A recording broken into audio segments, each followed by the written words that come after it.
हा संपूर्ण ह्या मुंबई महानगरपालिकेच्या जी निवडणुकीची यादी आहे त्याच्यात होता. अर्थात त्याच्यानंतर आम्ही निवडणूक आयोगाची भेट घेतली. तिथे वाघमारे साहेब होते आणि इतर त्यांचे सहकारी होते आणि त्यांना हेच आम्ही विनंती केली होती. आम्ही जे पत्र दिलं होतं उद्धव साहेबांनी आणि राजसाहेबांनी ते त्यांच्यासमोर मांडलं आणि अजून काही दिवस मागून घेतले होते.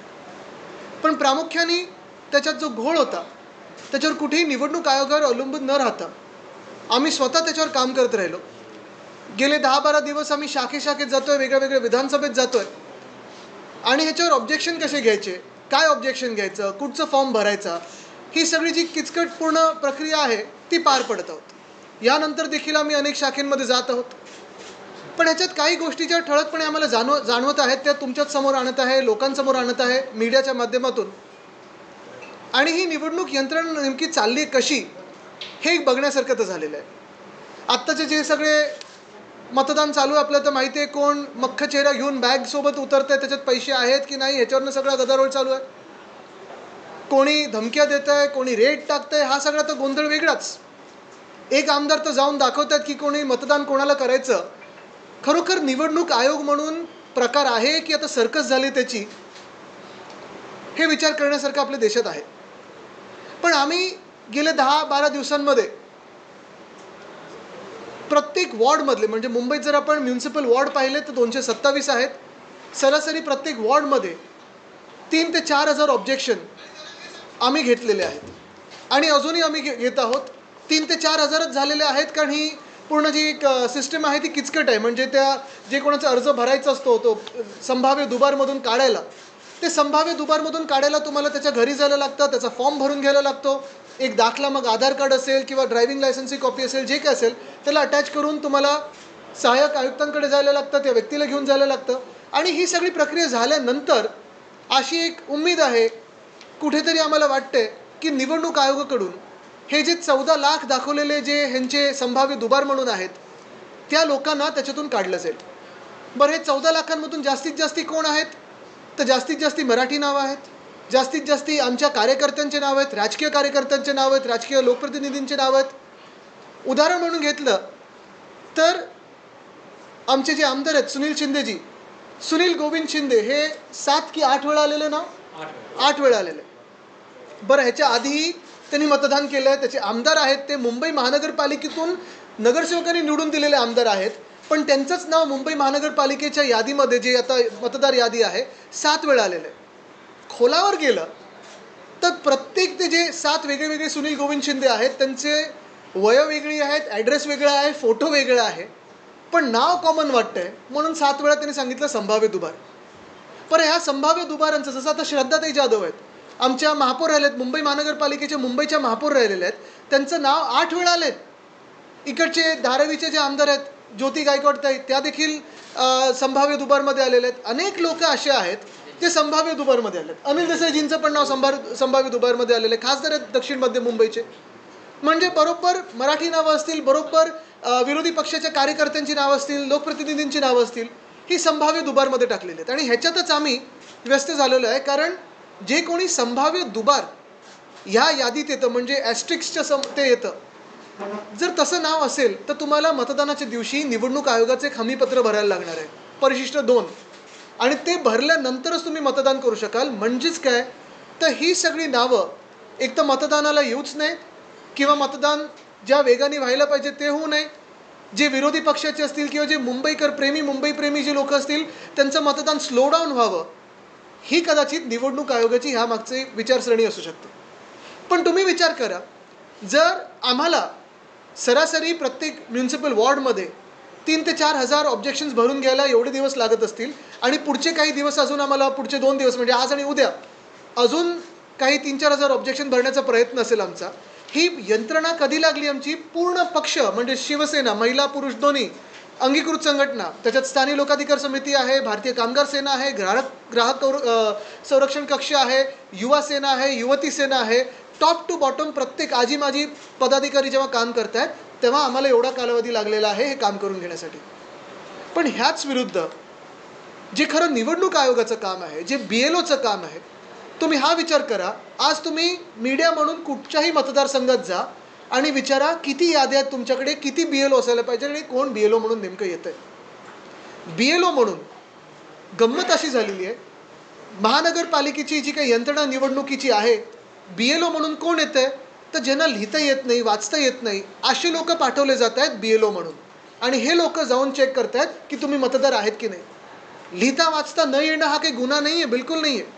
परिस्थिती असेल म्हणून तसं ते पुढे तसं राहील असेल.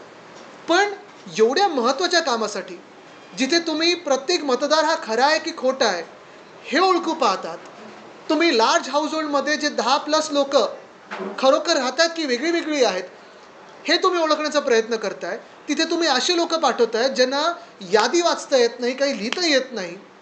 तर नेमकं ही निवडणूक प्रक्रिया जी चाललेली आहे, मी केंद्रीय निवडणूक आयोगाला पण विचारत आहे, राज्याच्या पण निवडणूक आयोगाला विचारत आहे आणि स्थानिक निवडणूक आयोग जी मुंबई महानगरपालिकेसाठी आता कार्यरत आहे हे नाही विचारत आहे की नेमकं तुम्ही करता काय, पगार कशासाठी घेता. जे काही पगार येतात ते जनतेच्या पैशामधून येतात. का म्हणून आम्ही तुमच्या सस्पेन्शनची मागणी करू नये, का म्हणून आम्ही कोर्टात जाऊ नये तुमच्या सस्पेन्शनसाठी, का म्हणून तुमच्या विरुद्ध आंदोलन करू नये, का म्हणून तुमच्या घरावर येऊन विचारू नये की तुम्ही आमच्या देशाची वाट का लावतात. एका बाजूला आपण पाहतोय गोंधळ तर सरासरी मोठा घातलेलाच आहे, पण दुसऱ्या बाजूला तुम्ही थट्टा उडवताय, सर्कस करून ठेवलेली आहे की ज्यांना लिहिता येत नाही, वाचता येत नाही, यादीत काय लिहिलं आहे हे कळत नाही आहे, अशा लोकांना तुम्ही या सगळ्यात महत्त्वाच्या पवित्र काम, आपल्या लोकशाहीच्या पवित्र कामासाठी तुम्ही पाठवताय. तसंच त्याच्याही पुढे जर तुम्ही जाऊन पाहिलं तर हा घोळ इथे थांबत नाही. तो स्टारच नाही आहे, त्यांना दुबार म्हणून ओळखलंच नाही आहे. मग ही तुम्ही आळस म्हणून असं केलं आहे की थट्टा म्हणून असं केलं आहे की प्लॅनिंगने असं केलं तुम्ही की मुंबई महानगरपालिकेची जी सगळी निवडणूक यंत्रणा त्याची वाट लागावी, बट्ट्याबोळ करून ठेवलेला आहे.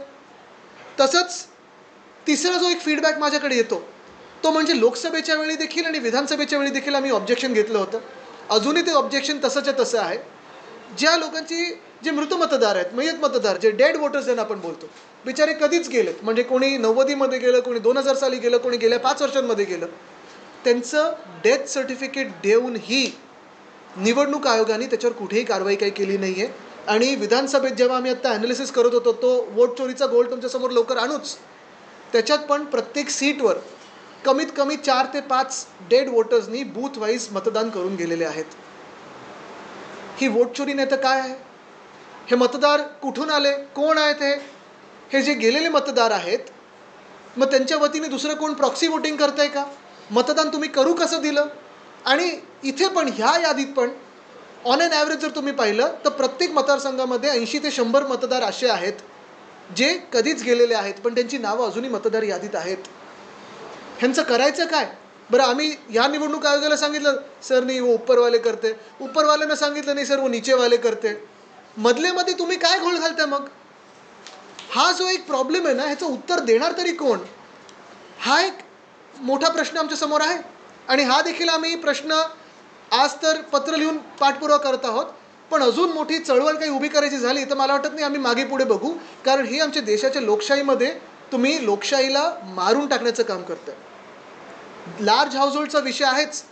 मुंबईत 26,000 26,500 घरं आहेत जिथे 10पेक्षा जास्ती लोकं राहतात. 8,29,000 मतदार अशा घरांमध्ये आहेत ज्यांचं एकमेकांशी काही, म्हणजे काही काही घरं जेन्युइन आहेत. आम्ही हे पण डोर टू डोर जाऊन शोधतोय, कारण डोर टू डोर जाऊन सापडलं कोणी दुसरं तर त्यांना कसं बाहेर काढायचं आम्ही वेगळ्याने बघतोय. पण ह्या 8,29,000 मध्ये किती बोगस मतदार आहेत, कुठून आलेले आहेत, कसे आलेले आहेत, ह्याच्यावर निवडणूक आयोगाचं लक्ष आहे का? हे जे तुम्ही BLO पाठवता ज्यांना काही लिहिता वाचता येत नाही, ते बिचारे जाऊन काय बघणार आहेत, काय तुम्हाला फीडबॅक देणार आहेत? आणि हा सगळा विषय जर तुम्हाला धक्कादायक वाटत असेल तर इथे हा विषय थांबत नाही. ह्याच्या पुढे जाऊन हा गुन्हा म्हणाल तुम्ही किंवा अजून काही म्हणाल, पण ह्याच्याही पुढे जाऊन सगळ्यात मोठी धक्कादायक गोष्ट जी आमच्या डोळ्यासमोर आलेली आहे, कारण आम्ही यादीचं पूर्णपणे वाचन करत आहोत, प्रत्येक शाखेत वाचन करत आहोत. आमचे परम यादव आणि मिलिंद साटम हे दोघंही माझ्यासोबत बसलेले आहेत. हे मुंबई युनिव्हर्सिटीमध्ये सेनेट सदस्य आहेत. ह्या दोघांनीही जो अभ्यास केलेला आहे आणि बाकीच्या यंत्रणेने जो अभ्यास केलेला आहे, शाखेतून आता फीडबॅक येतो आहे. तुम्हाला आठवत असेल ही यादी नगरपालिकेसाठी लागू असेल. मास्टर लिस्ट जी होती, निवडणूक आयोगाने काय सांगितलं होतं की 1 जुलै 2025 नंतर एकसुद्धा नवीन मतदार येऊ शकत नाही. बरोबर आहे? काय तारीख सांगितली होती? 1 जुलै 2025. आमच्याकडे आत्ता एक नजर टाकल्यानंतर, प्राथमिक नजर टाकल्यानंतर जवळपास 32,000 ते 33,000 मतदार असे आलेले आहेत जे 1 जुलै 2025 नंतर ह्या यादीमध्ये आलेले आहेत. म्हणजे संभाव्य मतदारांचा गोंधळ. तुम्हाला संभाव्य दुबार मतदार जे आहेत, तुम्ही 14 लाख सांगताय, त्याच्याहूनही अधिक आहेत. जे तुम्ही ओळखलेले आहेत ते काही दुबार नाहीच आहेत, वेगळे वेगळे लोक आहेत. डेड वोटर्स आता पत्ता नाही, पण मतदानाला येत आहेत. जे लार्ज हाऊस होल्ड आहेत त्याचा काही आम्हाला माहिती नाही. BLO असायला पाहिजेत ते नाही आहेत. मग निवडणूक नेमकी चालवते कशी हा प्रश्न विचारत असताना हा जरा जो गोंधळ आहे, तुम्ही जरा थोडं एक्सप्लेन करून सांगा, त्याला माहिती द्या. येईल तुमचा आवाज येईल. नमस्कार. आमच्याकडे असे बरेचसे, म्हणजे माझ्याकडे नाही म्हणता 1,500 असे वोटर्स आहेत, ज्यांचं मी तुम्हाला एक एक्झाम्पल म्हणून देतो. माझ्याकडे वॉर्ड नंबर 117 आहे. त्याचं प्रारूप यादीमध्ये नंबर आहे 48334. त्यांचं नाव आहे, नाव नका घेऊ, बाकीचं ठीक आहे. त्यांचं विधानसभेमध्ये जो झाली विधानसभा आपली, त्यात 156 नंबर विधानसभा, यादी क्रमांक 191, आणि त्याचा त्यावेळीचा वोटर नंबर होता 1245, जे BMCने आत्ताच्या प्रारूप यादीमध्ये डिक्लेअर केलं आहे. आता बघायला गेलं तर आम्ही जेव्हा वाचन केलं तेव्हा आपल्या यादीमध्ये जी 191 नंबरची यादी होती, त्या शेवटचा वोटर हा 1144 1144. जर 1144 विधानसभेत होता आणि हा 1245 नवीन नंबर आला आहे, तर आम्ही त्यात पुढेही गेलो तर आम्ही हे सर्च केलं की 1 जुलैपर्यंत त्या यादीमध्ये किती नवीन वोटर्स ॲड झालेत. तर आम्हाला ते लक्षात आलं की 52 वोटर्स ॲड झालेत. म्हणजे दॅट टोटल्स कम्स टू 1196. जर टोटल मागच्या विधानसभेपासून आत्तापर्यंत 1196 वोटर्स झाले आहेत, तर हा 1245 नंबर आला कुठून? जिथे साहेबांनी सांगितलं की इलेक्शन कमिशनने कुठली यादीच डिक्लेअर नाही केली, तर आणि हे BMCने डिक्लेअर केलं आहे 1245. तर हे नेमकं घोळ कुठला आहे? म्हणजे यादीपासून पण 49 एक्स्ट्रा वोटर्स एका यादीत घुसवले गेलेत, हे क्लिअरली दिसून येते. बरोबर आहे. नमस्कार. खरं तर ही गोष्ट नक्कीच आहे की BMCने ज्या आता प्रारूप याद्या दिल्या आहेत त्या स्वच्छ आणि ट्रान्सपरंट असल्या पाहिजेत आणि आम्ही त्याच्यावर फक्त काम केलं पाहिजे. परंतु आज परिस्थिती अशी आहे की आपल्याला त्याच्यामध्येच काम करावं लागते त्या नीट करण्यासाठी. आज पहिला विषय जर आपण दुबारचा म्हणू तर दुबारमध्ये जे खरे दुबार आहेत आणि त्याच्यावर स्टारच नाही झाले असे प्रत्येक वॉर्डमध्ये साधारणतः 600 ते 650 वोटर्स आहेत. आता साधारणतः मी नाव नाही घेत, पण उदाहरणार्थ आमच्या वॉर्डमध्ये 12 नंबर प्रभागामध्ये 178 यादी आहे. या 178 यादीमध्ये एकाच व्यक्तीचं नाव आहे, एज तेच आहे, पत्ता तोच आहे, फोटो तोच आहे आणि एकाच व्यक्तीचं 2 वेळा नाव आलं आहे. 704 अनुक्रमांक आहे, 1075 अनुक्रमांक आहे. तसंच त्याच यादीमध्ये पुन्हा एकदा सेम व्यक्तीचं नाव आलेलं आहे 616 आणि 750 या अनुक्रमांकावर. म्हणजे अशा पद्धतीने प्रत्येक यादीमध्ये आणि प्रत्येक वॉर्डमध्ये, आता फक्त मी 12 नंबरचं उदाहरण देईन तर 12 नंबरमध्ये 529 खरे दुबार आहेत. खरे दुबार ज्यांचं नाव सारखं आहे, फोटो सारखा आहे, ॲड्रेस सेम आहे, परंतु त्याच्यावर कुठल्याही प्रकारचे स्टार मार्क नाही आहे. परंतु याच्याबरोबर उलट संभाव्य दुबार म्हणून जे स्टार मार्क आहेत ते आमच्या त्या फक्त यादीपुरताच मर्यादित नाही, तर पूर्ण विधानसभेत नाही आहेत, पण त्यांना संभाव्य दुबार म्हणून ठेवलेलं आहे. आणि जसं साहेबांनी सांगितलं की त्यापैकी बरेचसे आमचे कार्यकर्ते, सर कार्यकर्ते म्हणून एखादं नाव घेऊ शकतो, विजय पवार आमचे स्वतः उपशाखा प्रमुख आहेत, आज एवढी वर्ष मतदान करत आहेत, कुठेही त्यांचं विधानसभेत नाव नाही आहे दुसरं, परंतु त्यांना संभाव्य दुबारमध्ये घेतलेलं आहे. तर अशा प्रकारचा हा काय जो काय घोळ आहे हा जाणून बुजून केलेला आहे का? कारण की आम्हाला एक्सपेक्टेड असतं की एक स्वच्छ आम्हाला यादी तुम्ही तयार करून द्या, त्या यादीवर आम्ही काम करू. पण हे न होता या ठिकाणी यादीवरच आम्हाला कामाला लावलं. म्हणजे कुठेतरी असं आहे का की आम्हाला नको त्या कामांमध्ये अडकवून ठेवायचं आहे? तर हा कुठेतरी जो घोळ आहे हा लवकरात लवकर BMCने याच्यावर कारवाई करावी. मुळात मुद्दा हा येतो की जर 1 जुलैला ही यादी संपत असेल तर मग हे घुसवलेले कोण आहेत मतदार, कुठून आलेले आहेत, कसे आलेले आहेत, कोणी घुसवलेले आहेत? आणि तुमच्या तरी यंत्रणेने जी आम्हाला यंत्रणा सांगत असते की आम्ही काही बदल करू शकत नाही, आम्हाला मास्टर लिस्ट आली तीच मिळाली, मग ही मास्टर लिस्टमध्ये घुसलेली नावं कुठून? हरकतीवर सूचनासाठी आता कालावधी जो आहे तो संपत आलेला आहे. तर तुम्हाला की खूप मोठा कालावधी लागतो, तुम्ही आणखी मागणी करणार आहात? आम्ही मागणी तर करणारच आहोत. माझी ही अपेक्षा राहील की इतर पक्ष देखील मागणी करतील, कारण इतर पक्षही ह्याच्यावर काम करत असतील अशी माझी अपेक्षा आहे. त्याच्यात आपण पाहिलं असेल जे आम्ही आधी वोट चोरीचं दाखवलं ते निवडणूक होऊन गेलं ना, तुम्ही करणार काय? संभाव्य दुबार जे खरोखर दुबार नाही आहेत पण संभाव्य दुबार दाखवलेत त्यांचं काय?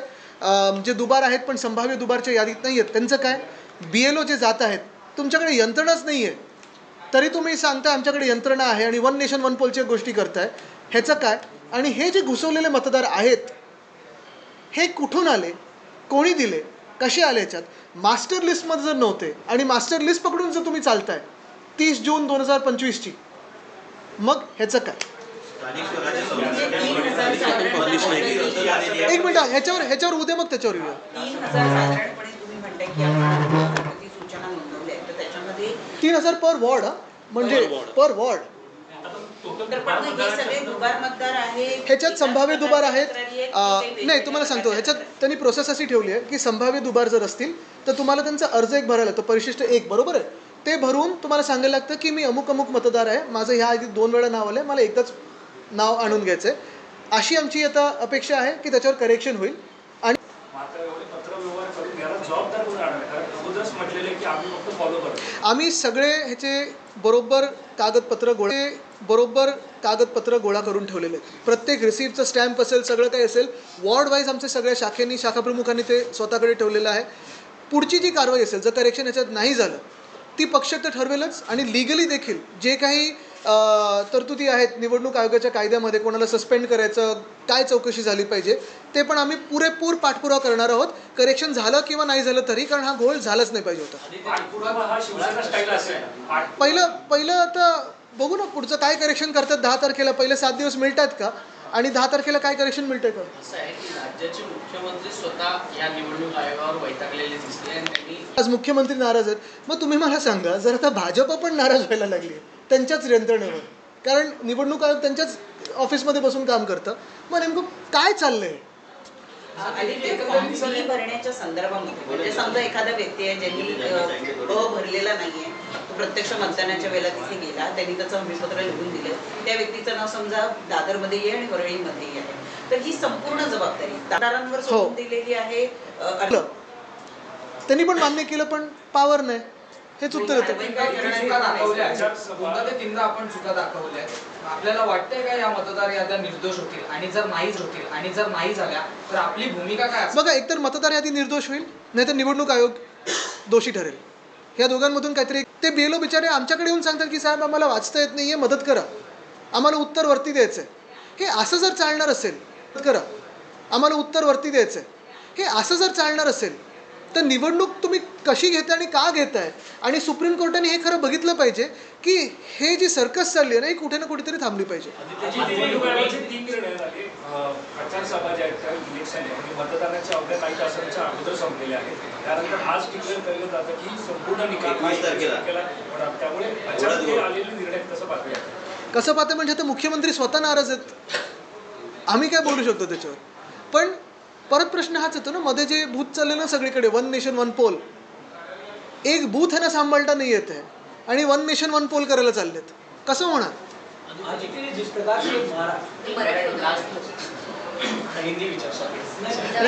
आता हे नॅशनलला आलेत ना, म्हणून बघा. पण मग आता या सगळ्या ईव्हीएम मशीन्स ज्या आहेत ते व्यवस्थित सुरक्षित ठेवणं, एवढा कालावधी, दीर्घ कालावधी, ही पण एक मोठा टास्क असणार आहे. दरम्यानच्या काळामध्ये ईव्हीएम फोडणं असेल, टॅम्परिंग करणं असेल, काही जणांना हा पण प्रश्न असेल की वाटापासून थोडा करायला लागेल, जे बॅगा घेऊन आज फिरतायत ते. पण ईव्हीएमचं आहे, स्ट्रॉंग रूम्स आहेत, बंदोबस्त आहे, CCTV आहे. बरं, ह्या निवडणुकीला मला वाटत नाही VVPAT पण लावलेलं आहे. तर मग तुम्ही सिलेक्शन म्हणून जाहीर करून टाका ना. लोकसभा विधानसभेला पण काही व्हिडिओज आहेत ते व्हायरल झाले होते की बूथ कॅप्चरिंगचे व्हिडिओ व्हायरल झाले होते, खास करून मराठवाडा बीडमध्ये. आधी बुलढाण्यामध्ये असे काही बोगस मतदार सापडले गेले आहेत. मला वाटतं निवडणूक आयोग याच्यावरती काही कारवाई करेल. तसं नसलं तर पक्ष म्हणून तुम्ही काही कोर्टात. बघा, आम्ही तर मुंबईत जी यंत्रणा लावली होती ती महानगरपालिकेच्या ह्यांनी तर आम्ही आता सगळीकडे लावायला सुरू करतोय, ती तयारी पण आहे. पण बूथ कॅप्चरिंग हा तसं पाहायला गेलं तर लॉ अँड ऑर्डरचा मोठा विषय येतो. जे कोणी पोलीस अधिकारी ह्याच्यासाठी जबाबदार असतात, ह्या बंदोबस्तासाठी असेल किंवा ह्या पूर्ण यंत्रणेसाठी असेल, काही काही ठिकाणी पॅरामिलिटरीचं 7 वेळा नाव आलं आहे, पण त्यांचं 7 वेळा नाव येताना 7 वेगळे सुनील गोविंद शिंदे आहेत. आणि जे खरोखर दुबार आहेत ते तुम्ही पकडतच नाही आहेत. म्हणजे तुम्ही स्वतःची यादी एकतर 2 आठवड्यांनी डिले केली, ती यादी ढिली काढली तुम्ही. अरे तुम्ही हिंदीत विचार. पण सत्ताधारी पक्षातले आमदारच आता निवडणूक आयोगाला कोर्टात खेचण्याची भाषा बोलतात. म्हणजे जरी तुमच्या त्यांच्या काय की ऐका, मी त्याच्यात पडणार नाहीये. त्यांचं एकामेकांना खेचून झालं, मारून झालं, सगळं झालं की मग आपण बोलू.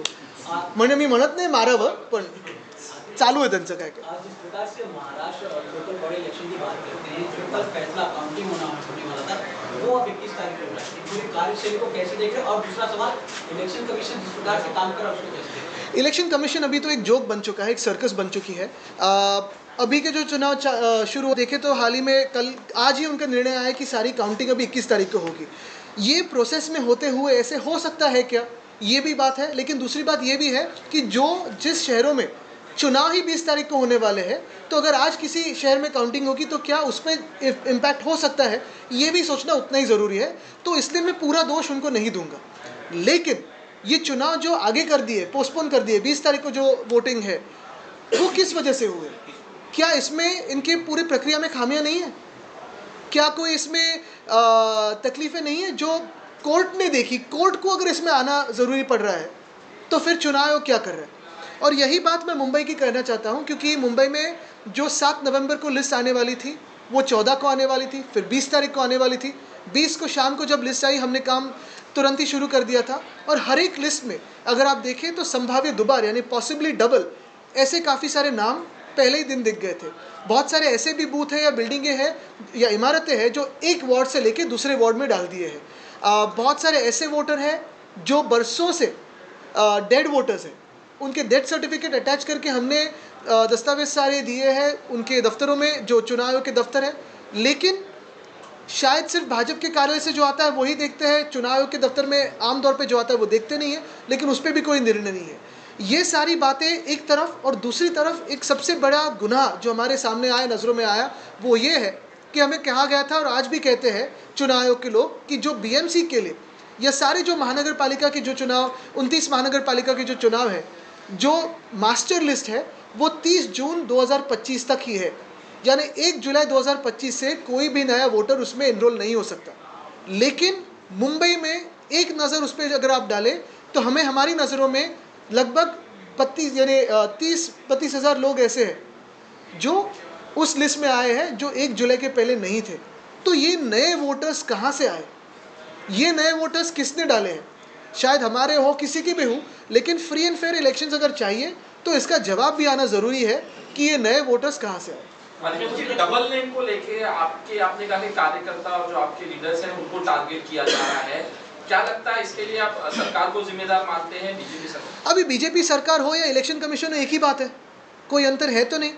तो इसमें अगर आप देखें तो सारे के सारे नाम जो संभाव्य दोबार में आए हैं वो आमतौर पे मुंबई में जो मराठी नाम है, जो कॉमन नेम्स होते हैं वो है. हमारे कार्यकर्ता हैं उनके काफ़ी सारे नाम आए हैं. और जो ऐसे भी नाम हैं जो एस्ट्रिक्स नहीं है उनके सामने, संभाव्य दोबार करके नहीं दिखा है, लेकिन 2 बार 3 बार 5 बार एक ही लिस्ट में आए हैं. तो अगर हमें दिख सकते हैं तो क्या उनको नहीं दिख सकते? और उनका क्या यही एक मंसूबा है कि हम अपने नामों में ही व्यस्त रहे और उनके नाम ना देखें? महाराष्ट्र के मुख्यमंत्री खुद नाराज है, उसके ऊपर क्या? देखिए अभी आपकी आवाज़ बहुत सुरीली आ रही है. जिस प्रकार से महाराष्ट्र के मुख्यमंत्री BLO के बारे में आपने कहा, रुकिए ना, ये सुरीली हिंदी. BLO के बारे में आपने पंडित जी, महाराष्ट्र के मुख्यमंत्री ने नाराजगी जताई है, उसके ऊपर क्या है? देखिए यही असर है. और यही सबसे बड़ा जोक है कि महाराष्ट्र के मुख्यमंत्री जो भाजपा के हैं वो चुनाव आयोग पे नाराज है. यानी मुंबई में कहावत है, मेरी बिल्ली मुझ पे मैं आऊँ. जिस प्रकार से इसी को सवाल को लेकर दिल्ली से बात करते हैं, सत्र शुरू है, विपक्ष लगातार मांग कर रहा है कि एसआईआर पे चर्चा होना चाहिए, लेकिन सरकार जो है चर्चा करने के तैयार नहीं है. हाँ, लेकिन भाजपा बंगाल में बहुत तैयार है एसआईआर पे चर्चा करने के लिए. तो भाजपा तय करे कि चर्चा होनी चाहिए कि नहीं होनी चाहिए. लेकिन उससे बड़ा मुद्दा यही है कि इसी भाजपा की सरकार ने हमें कहा गया, उनकी ही अगर आप रूल्स देखें तो उन्होंने ही राज्यसभा में कहा कि थैंक यू, और उससे भी ज़्यादा जय हिंद और वंदे मातरम मत कहिए. यही भाजपा की सोच है. आदित्य, अब तक हमने देखा था BLO की कार्यशैली पे आपने सवाल खड़ी किए. हमने देखा था वोटरों को बहुत सारे पैसे वैसे दिए जाते थे. यूपी में मामला आया है कि BLOs को गिफ्ट दिए जा रहे हैं उनके काम को लेकर, बाकी चीज़ों पर. लेकिन क्या ये सही है इस प्रक्रिया में गिफ्ट्स देना? नहीं, देखिए सही और गलत की बात है ही नहीं. जो गलत है वो गलत है ही.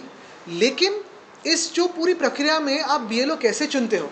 एक तो अगर आप देखें तो बहुत सारे BLO अभी भी एसआर के प्रेशर में आके सुसाइड कर रहे हैं, आत्महत्याएं कर रहे हैं। दूसरी बात यह है, मुंबई में अगर आप देखें, बाकी सारे शहरों में भी ऐसी ही स्थिति है।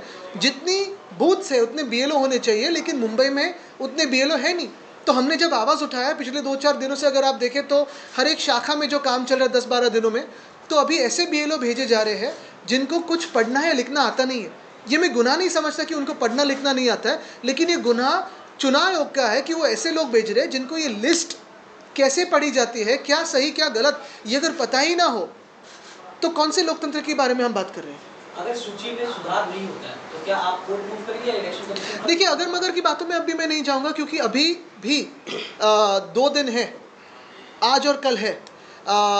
समय बढ़ाकर मिले तो सोने पे सुहागा, क्योंकि हम भी चुनाव आयोग की कोई हेल्प करेंगे कि भाई निर्दोष लिस्ट निकालिए। लेकिन लीगल हो या फिर रास्तों पे आना हो, विपक्ष बात करेगा। हमारी ये मान्यता है, हमारी ये सोच है कि जो भी चुनाव हो वो फ्री हो, फेयर हो, और वही होना चाहिए। अदिति जी, एक AQ लेवल जो है मुंबई का बढ़ रहा है, पोल्यूशन बढ़ रहा है, इस क्या कहना चाहेंगे किस तरह से पूरी मुंबई में? दिल्ली और मुंबई की दोनों की बात है। दिल्ली की बात हो, मुंबई की बात हो, पोल्यूशन AQI ख़राब होते जा रहा है, दिन ब दिन ख़राब होते जा रहा है। जो भी उस पर अगर आप देखें तो ग्रैब 3, ग्रैब 4, ये सारी बातें तो हो रही है हवा में, लेकिन हवा तो दूषित हो रही जा रही है। और एक तरफ संजय गांधी नेशनल पार्क हो, उसको काटने की बात हो रही है। वहाँ किसी के बंगले हैं, बहुत सारे मंत्रियों के बंगले हैं, उनको रेगुलराइज करने के लिए संजय गांधी नेशनल पार्क की जो पूरी प्लान बन रही है। वैसे ही नासिक में तपोवन, जो तपस्या का वन है, वो काट के साधु ग्राम बना के दिखाने वाले हैं, और फिर बाद में जो उनके प्यारे कॉन्ट्रैक्टर्स हैं उनके हाथों में देने वाले हैं। तो एक तरफ वोटों को काट रहे, दूसरी तरफ पेड़ों को काट रहे, क्या रहने वाला है? आदित्य, मालवन में एक हेलीकॉप्टर से बैग की घटना हुई है, बहुत वायरल हो रहा है। उस बैग में क्या क्या था, और जो सूरत गुवाहाटी जा रहे थे वही चीज़ उसमें थी, देखिए क्या था। लेकिन ये मैं नहीं, भाजपा के लोग भी कह रहे हैं। ठीक आहे. एक शेवटचा मराठीत राहिला. मुंबईमध्ये प्रदूषण वाढतंय आणि परवाच्या दिवशी जेव्हा प्रेस कॉन्फरन्स सुरू होती तुम्ही हसलात ते याच्यावर की मुंबईतले रस्ते धुतले जात आहेत किंवा फवारणी केली जाते पाण्याची. हे उपाय वाटतात मुंबईतल्या प्रदूषणावर? आता उपाय म्हणजे तुम्ही बघा, एका बाजूला सगळीकडे झाडं गेल्या 3 वर्षात जेवढी कापली गेली आहेत, मग ते महानगरपालिकेच्या आयुक्तांच्या हाती असो किंवा मग बिल्डरांसाठी असो किंवा कॉन्ट्रॅक्टरसाठी असो. चेंबूरमध्ये ते प्रियदर्शनी जंक्शन आहे, तिथे चांगली 11 की 12 पाम ट्रीज होते. तिकडच्या स्थानिक आमदारांनी, म्हणजे कुर्लेचे स्थानिक आमदार आत्ताचे गद्दार आहेत, त्यांनी मस्त ब्युटिफिकेशनचं बोर्ड लावला आहे आणि काय केलं तर झाडे अर्धवट कापली आहेत आणि ते जे बार्क्स आहेत त्यांना पेंटिंग केलं ब्युटिफिकेशन म्हणून. आता अशी अक्कल असणारी लोक जर सरकार चालवत असतील तर काय करायचं याच्यात? त्यांचा मोठा पोस्टर तिथे, आधीचे जे गद्दार मुख्यमंत्री आहेत, तिकडचे आमदार आहेत, ह्या सगळ्या लोकांचं जर असे विचारसरणं असेल. तसंच पाहायला गेलं तर येऊरमध्ये ज्या मंत्र्यांचे बंगले आहेत, ज्या आमदारांचे बंगले आहेत, ते रेग्युलराईज करण्यासाठी संजय गांधी नॅशनल पार्कचा आता वेगळा प्लॅन बनतो आहे. का तर मग तिकडे झाडं कापू शकता, तिथे तुमचं स्वतःचे बंगले रेग्युलराईज करू शकता. तसंच नाशिकमध्ये तपोवन. आणि हे सगळं झाल्यानंतर डीप क्लिनिंग, पाणी पण कमी पडतं, ते पण मग उधळपट्टी सुरू, पैशाची उधळपट्टी, झाडं कापायची, जंगलं कापायची आणि मग फवारणी, स्प्रेइंग हे सगळं सुरू होतं. त्यापेक्षा आत्ता जी वेळ आहे ती हीच आहे, बिल्डर आणि कॉन्ट्रॅक्टरची कामं तात्पुरता थोड्या वेळासाठी थांबवा आणि हवा जी आहे ती थोड़ी बसू द्या, प्रदूषण कमी हो द्या. आपने इंडिया पाकिस्तान मैच के लिए जो ट्वीट किया था, अब ये तय हो चुका है कि 15 फैब को इंडिया पाकिस्तान के साथ खेलेगी. हालांकि ऑपरेशन सिंधु का जिक्र हो रहा था, कैसे देखते हैं पाकिस्तान मैच? देखिए, कभी कहते हैं सिंध अपने देश में आएगा, 15 साल से कह रहे हैं कि LOC अपने देश में आएगा, जब युद्ध होता है तो सीज़फायर होता है, और बाद में इंडिया पाक मैच शाहिद अफरीदी के साथ में बैठ के यही लोग देखते हैं, इनके ही बच्चे देखते हैं. और आज भी अगर देखें तो वो जो ग्रुपिंग है, भारत और पाकिस्तान को एक ही ग्रुप में डाला है, बराबर संडे को ही इनके गेम्स होंगे. ठीक है.